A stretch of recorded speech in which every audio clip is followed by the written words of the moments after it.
On the Caribbean Sea, a happy family is having a wonderful vacation together on a yacht. The mother Julia jumps into the water to go for a swim, and while she's trying to relax, she feels something strange.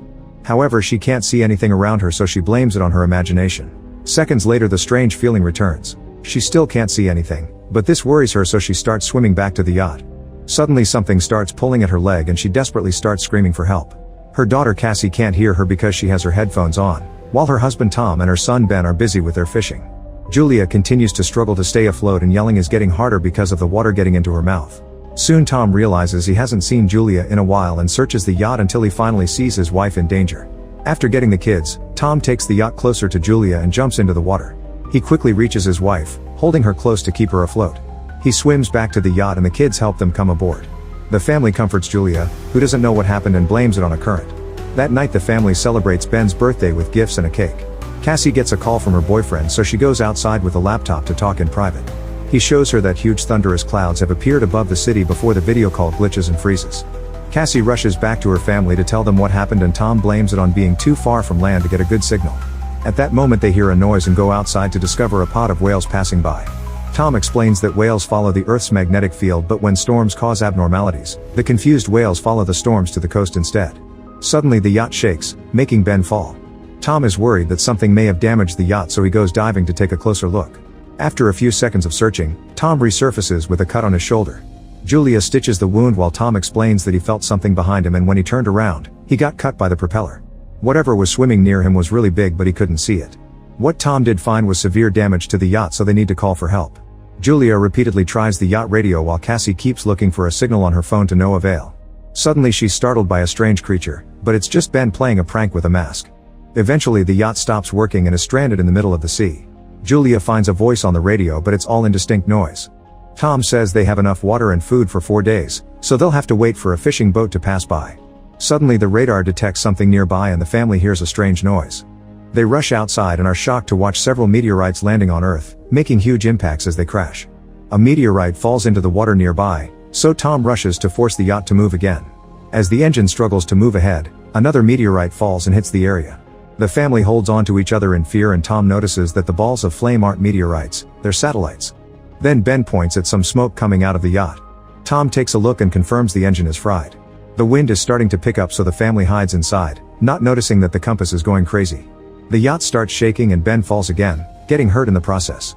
As the waves crash against the yacht, Tom struggles against the wind to get the life jackets from a box outside and brings them to the family. At that moment the power goes out, so Tom moves fast to press a button on the power box. When the lights return, Ben notices that Julia's nose is bleeding. As Julia starts getting dizzy, Cassie runs to the sink to throw up. Tom keeps trying the radio to no avail. Suddenly the family hears a high-pitched noise and the wind gets worse. Julia tries to keep the doors closed, however a hatch still opens and soon the wind is breaking the windows. Tom lights a flare before darkness takes over. The next morning the family wakes up and they're shocked to realize they survived the storm, although the yacht is mostly destroyed.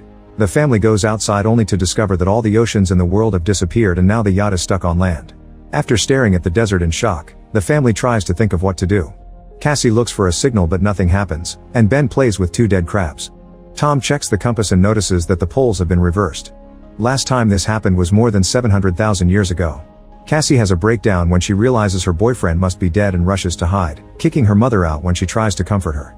While Julia and Tom check what supplies have survived the crash, Ben ties his birthday balloons to a rock to hopefully get the attention of other survivors. Next Tom tries the radio again and gets in contact with a man named Now, the captain of a submarine. His vessel has also gotten stuck on land and he confirms that the magnetic poles have reversed, causing the ocean to retreat and submerge the mainlands. Now hasn't found other survivors and says that most communication systems are down.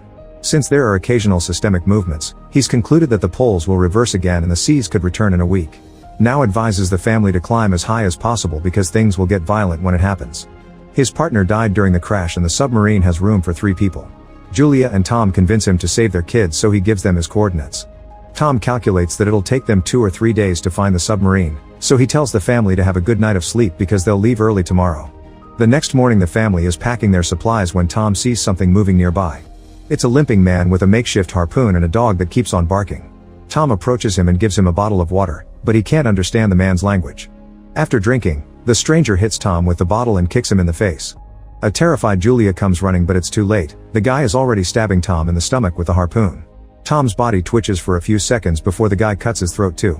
Next the man starts chasing after Julia and even throws the harpoon, which only cuts her shoulder. This doesn't stop Julia from rushing to the yacht and getting to her children, telling them to hide while she locks the doors. The siblings get inside the sofa and Julia gives them the flare gun before grabbing a knife and hiding in the bathroom. The man pounds on the door until he manages to open it and bursts inside. He grabs some food and starts searching the yacht, eventually going to the bathroom. Julia manages to avoid him by climbing out through a hole in the wall. The guy looks out and doesn't see her, but when Julia tries to sneak away, the dog starts barking at her. Suddenly it tackles her to the ground, leaving Julia no choice but to kill it with a knife.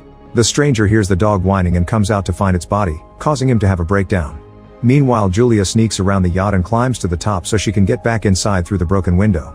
Unfortunately the man finds her first and knocks her down with a punch. Julia holds on to the furniture as he tries to drag her away, and in the struggle she manages to kick him off. Then the guy steps on her wrist to make her drop the knife. He grabs her by the hair and smashes her face on the floor before throwing her on the sofa to start choking her. The kids have been watching everything and can't take it anymore, so Cassie comes out and shoots the man with a flare. A fire immediately starts spreading through the yacht so the kids run out, but Julia goes back to kick the man in the face and grab the map with the coordinates plus their bags. Ben and Cassie cling to their father's body and soon Julia joins them so they can all say goodbye together in tears.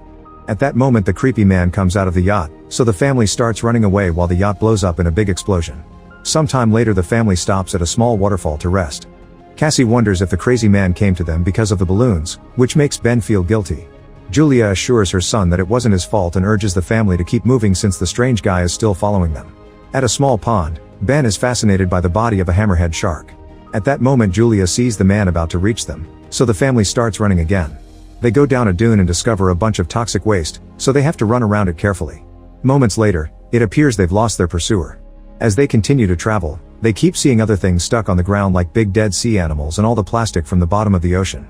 When Ben starts to slow down, Julia notices he's on the verge of dehydration and stops so everyone can rest. To her horror the water bottle is almost empty and Cassie realizes she mustn't have closed it well. Julia yells at her for being careless but Cassie says it doesn't matter because there's no way they'll survive this anyway. After a long argument full of screaming, the family keeps moving. Eventually the group finds a crashed plane and is startled by some sudden movement, but it's just birds. The family decides they'll spend the night inside the plane. They share a snack and Julia is heartbroken to find a family picture inside Tom's jacket. Cassie asks for the story of how her parents met so Julia shares how Tom went to the hospital she worked at and became her patient. He declared his love for her with flowers and a beautiful poem. In the middle of the night, Cassie leaves the plane to relieve herself. Suddenly the creepy man surprises her from behind, but Julia jumps on him first and repeatedly stabs him with unleashed grief and fury. Cassie has to help her calm down with a hug. The next morning, the body is covered in fleas. The family notices it has many bite marks, so there must be some animal hiding in the area. After the group leaves, a bunch of crabs come out of the man's mouth. A few hours later Julia and Cassie stop to look at the map, but Ben just keeps walking even when Julia tells him to stop. He desperately buries his face in a pond to drink and Julia quickly pulls him back, explaining that unknown water could make him sick. The family keeps on traveling and has to cover their heads to protect them from the scorching sun. Ben is starting to feel dizzy so when they discover a bunch of old chairs, Julia and Cassie use them to improvise a shelter. Julia gives Ben a medicine injection and they agree to spend the night there. Early in the morning, Julia wakes up because she hears a weird sound. She leaves the shelter to investigate and is shocked to discover a swarm of crabs coming closer. Julia rushes to wake up her kids and the family starts running as fast as possible. They come across a huge cargo ship and run toward it, noticing that 3 crew members are still alive. The woman wants to help them, but the 2 men refuse and the group hides inside a container, which they lock to keep the family out. The crabs are almost there, so Julia makes the kids climb to the top of the container. When she starts climbing too, the crabs begin to violently pinch her leg. The siblings have to help her mother up before she's dragged down. There's a hole on the side of the container, so half of the crabs go inside. The crew members open fire but there are too many critters. Soon the crabs overpower and kill 2 of the workers. The last man reaches a hole in the ceiling only for the crabs to bring him down and kill him too. Afterward Julia bandages her leg injury and passes out. Sometime later she wakes up in a sandstorm and finds herself alone. She panics as she comes down to look for her kids, although first she grabs the dead woman's weapon. Hearing her mother screaming, Cassie quickly comes back and explains that they went out to look for help, but they didn't find anyone. Then they reunite with Ben, who's found an open container they can rest in until the storm is over. Julia uses Tom's lighter to cauterize the wounds, which is incredibly painful. Once the storm is over, the family finds a bunch of water bottles in another container. Next they check on the bodies and discover a radio plus a gun. Julia calls now and informs him she's lost the map. In return now reveals he's been attacked by arthropods, which are creatures from the abyss. It seems the oxygen has driven them crazy. Now tells the family to hurry because his instruments have calculated that the sea will come back faster than expected, so they only have a few hours. He shoots a flare and the family starts walking in that direction. After a long walk, the family finds a broken toilet and Ben pees in it. They can finally see the submarine nearby, but they'll have to cross a huge rock formation to reach it. As they make their way through, the walls start shaking and rocks begin to fall, causing a massive rock slide. Julia pushes her kids out of the way just in time and moves back to avoid getting crushed. Now there's a rock wall blocking the way between them. Julia tells the kids to keep going without her, but Cassie refuses and insists her mother should try climbing. An argument ensues, and after lots of yelling, Julia promises she'll find her kids later. A reluctant Cassie then finally drags her brother away. The kids climb the rest of the rocky formation and run toward the submarine, only to find now bleeding outside. He explains it's over for him so the kids can take the submarine. Realizing they'll have an extra spot, Cassie runs back to find her mother. Meanwhile, Julia is horrified to see the crabs coming and opens fire. She manages to kill a few of them, but the swarm is too big and she can't fight them all. At that moment, Cassie appears on top of the wall and offers her hand, so Julia starts climbing as fast as possible with her wounded leg. With Cassie's help, she reaches the other side and they run together to the submarine. Ben is already standing on the roof and opens fire to keep the crabs distracted while his family climbs too. The crabs find Now's body and immediately feast on it. Julia takes the gun and keeps the fire going while she makes the kids go inside. Once they're safe, she realizes she's out of bullets, so she throws the gun at the crabs and joins her children inside. The family makes sure to lock the hatch properly and watches the crabs surround the submarine on the windows. At that moment the ocean finally returns, so the trio rushes to their seats and puts on the belts before holding hands. The raging waves soon hit the submarine and start throwing it around, causing Julia to have visions of everything that happened and Cassie to throw up. Soon the high-pitched noise returns and knocks the family out. Sometime later, Julia and the kids wake up and are happy to confirm they're alive.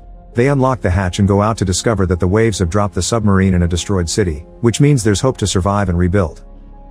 Make sure to subscribe and turn on notifications so you can watch more videos like this. Thanks for watching.